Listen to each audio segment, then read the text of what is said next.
Hey, y'all, it's your girl Misbehaving, and the name of this channel is Misbehaving is Fun, where I talk about real people, real problems, and real drama. And baby, we won't be here for a long time, and I want to thank each and every one of you for being here. There go my girl. Hey, Miss Hargrove. We ain't gonna be here long. Miss Hargrove said, Lord, everyone is clicking their button today. Good evening. And there's my girl, unapologetic real talk. She said, hey, family, make sure you hit like and share. Y'all, I just wanted to make y'all aware of this story that's going on. This is something, apparently, this event happened in September, but it is just making its way on the news, at least online, at least today. And today is Saturday, November 3rd, 2024. And before I go ahead and share the little article with you, I want to go ahead and get this copyright disclaimer out of the way. Matter of fact, I already got it scrolled at the bottom. So, baby, I don't even need to do that. So I want to make you all aware. The young man, as I stated, he is 39 years old. He's married. His name is Dennoriss Richardson Montgomery, 39 years old from Sheffield, Alabama. He's married. He has five children altogether, two girls, three boys, and they found his body hanging miles from his home. So I did share the link to the news article where I got it from. It's from cbsnews.com. And I'm going ahead to read the article. It said, Sheriff asked FBI to investigate death of black man found hanging in Alabama miles from his home. The FBI is investigating the death of a black man in Alabama who was found hanging in an abandoned house following a request from a local sheriff amid fears among community members who accused local law enforcement of long-standing unchecked misconduct. Sheriff's deputies found Dorris Richardson, 39, in September in a rural part of Colbert County, miles away from his home in Sheffield, a city of approximately 10,000 people near the Tennessee River. The Colbert County Sheriff's Office ruled Richardson's death a suicide, but Richardson's wife, Leigh Richardson, has said that is not true, explaining her husband did not leave a note and had no connection to the house where he was found. Instead, the 40-year-old fears her husband's death was related to a lawsuit he filed against the local police department in February of 2024. Dennoriss Richardson, who coached kids in baseball and football, had alleged he was assaulted, denied medical attention, sprayed with tear gas, and shocked with a taser while in jail. Leigh Richardson, the wife, said she is not accusing a specific person, but is adamant her husband didn't kill himself. She is not alone in her belief. Widespread skepticism about Richardson's death underscores deep-seated distrust of local law enforcement in Colbert County, in a region where hanging invokes a long history of state-sanctioned lynchings for Black people. Residents in the county allege a pattern of excessive force among local law enforcement. Sheriff Eric Ballantyne, who confirmed the FBI accepted his request to investigate, said his department exhausted all resources in its investigation. We feel confident in what our findings were, but we feel like by doing this, we can give the family more peace of mind, Ballantyne said. A spokesperson for the FBI's field office in Birmingham confirmed the FBI is aware of Dennoriss Richardson's death and is reviewing the allegations of criminal misconduct.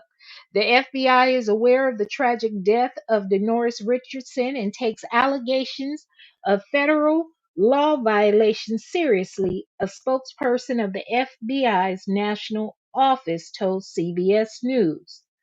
Tory Bailey, the president of the local NAACP chapter and the only black member of the six-person county commission in Colbert County, said the community's reaction to Richardson's death was partially informed by the region's harrowing history with lynchings. In Alabama, there were 359 reported lynchings between 1877 and 1943. According to the Equal Justice Initiative, a criminal justice reform nonprofit in Colbert County alone, there were 11. Now, mind you, y'all, they said 359 between 1877 and 1943. Well, how come y'all not counting the lynchings? Because we in 2024. So what happened to the numbers between 1944 and 2024? That's number one. Number two, for them to say that for Tory Bailey, the president of the local uh, NAACP chapter, to state that the community's reaction to the death of Mr. Richardson is partially informed by the history of lynching in the area, I would say that that's an overstatement. It could be that they have experienced police misconduct in person, so that also plays a part as well. So, honey, I work in law enforcement and everybody is not clean and everybody doesn't follow the law. So, honey, I tell you, honey,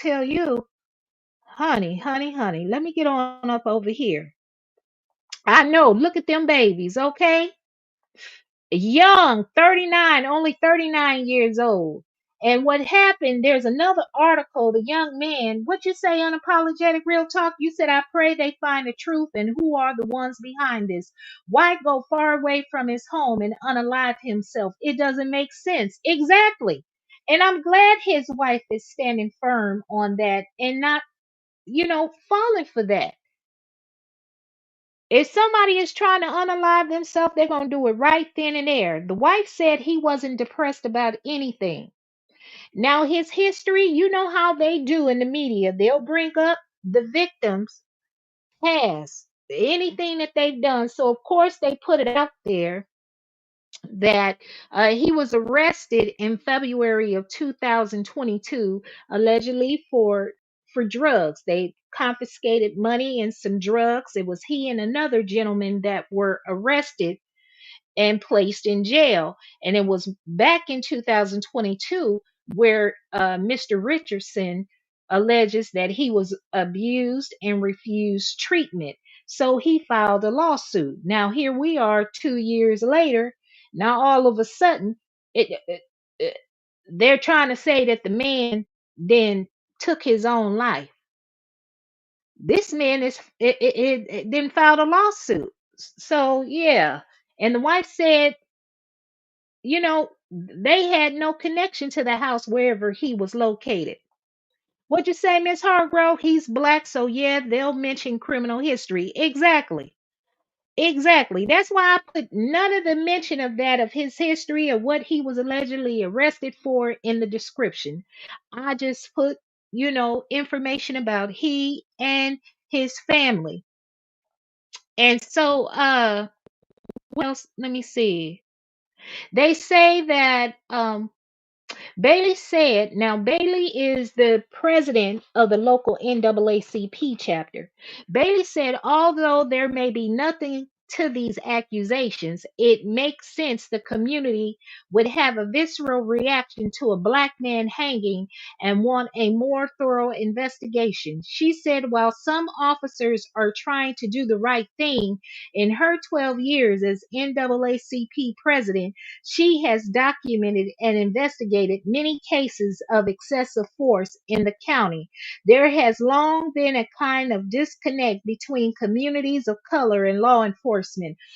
Unfortunately, many of us do not feel that law enforcement is actually there to serve and protect, Bailey said.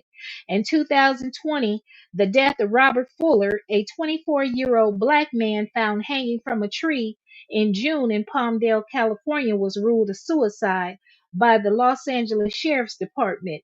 And the police said that following an investigation, the medical examiner issued their final autopsy report and delivered it to the sheriff's department and deemed the case to be a suicide. Now, y'all know I'm from California, and back when that happened, this was during around the pandemic time as well.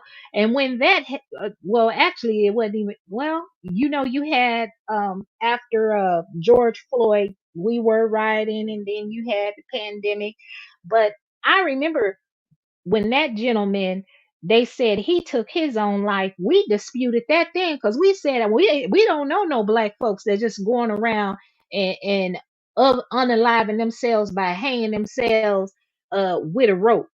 I know we all were saying that, and it seemed like it was a string of black folks all of a sudden popping up across the country, unalive themselves by hanging.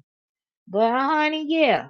So that young man had a lawsuit. He was mistreated in jail, and I'm telling you from personal experience.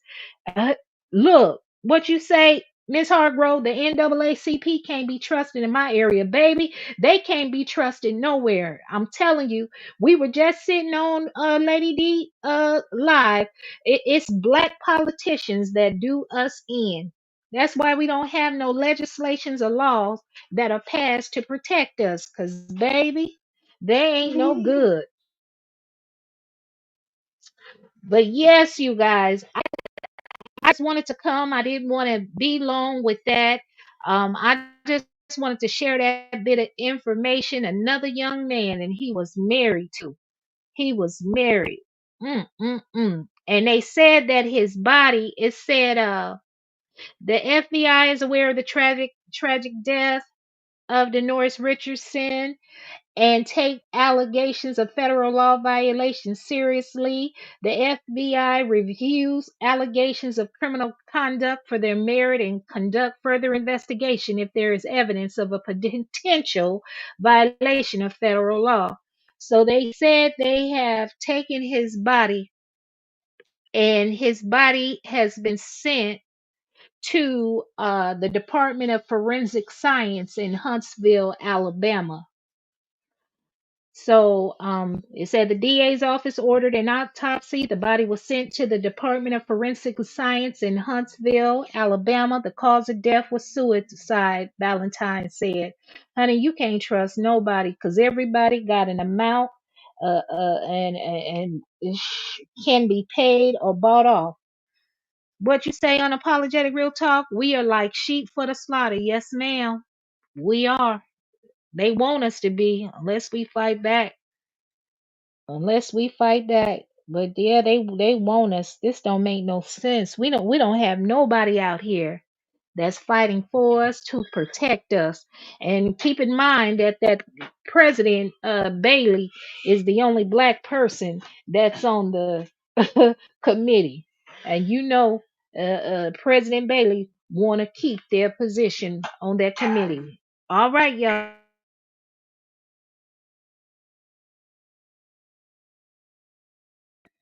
So yes, this is the young man, Dennoriss Robinson Montgomery. May he rest in heaven, you guys.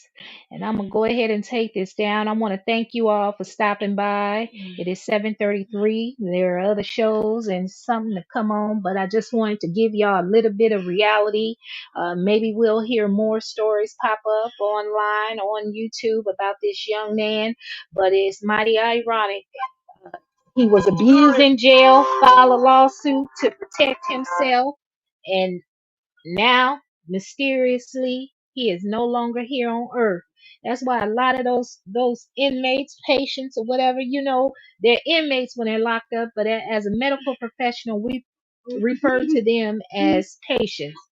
But I tell you, a lot of them afraid to speak up and say what's going on. You don't know who to trust. And then if you're an employee trying to do the right thing, honey, they'll set you up in that place. So you gotta definitely pay attention to your surroundings, what's going on and what's said. But honey, I tell you what, misbehaving is not depressed. I'm not suicidal. I am not homicidal. I don't drink alcohol. I don't do drugs. I don't sell drugs. I don't do anything illegal. So, honey, I should not be popping up mysteriously and I'm not here. Honey, I tell you what, honey, I'm not trying to take my life, but I want to shine light on corruption. So may this young man rest in peace. So, hey, y'all, I'm your girl, Misbehaving, and the name of this channel is Misbehaving is Fun, where I talk about real people, real problems, and real drama. And hey, ain't nobody mad but the devil. And if you find yourself being mad at anything that Misbehaving had to say, baby, chances are the devil is you. What you say, unapologetic? You said you are covered, be blessed. Amen. I receive it. I believe it. Yes, ma'am. What you say, Miss Hargrove? You said drinks, but she is not suicidal. You said Chandlerly drinks, but she is not suicidal or homicidal. I know that's right, baby, because you know they'll spin a story in a heartbeat. They'll spin a story in a heartbeat, baby. What you say, Miss Hargrove? Y'all stay safe and be blessed. Peace, love, and joys to you and yours. Yes, ma'am. And to you all as well. Stay blessed, safe, and thank you for your support. And y'all, let's get out here in these YouTube streets, but we can't be out there too long because y'all know Love and Marriage Huntsville is about to come on in 25 minutes. So let's see what they talking about. Let's see what they talking about. That's right. Unapologetic Real Talk said good night. Good night, y'all.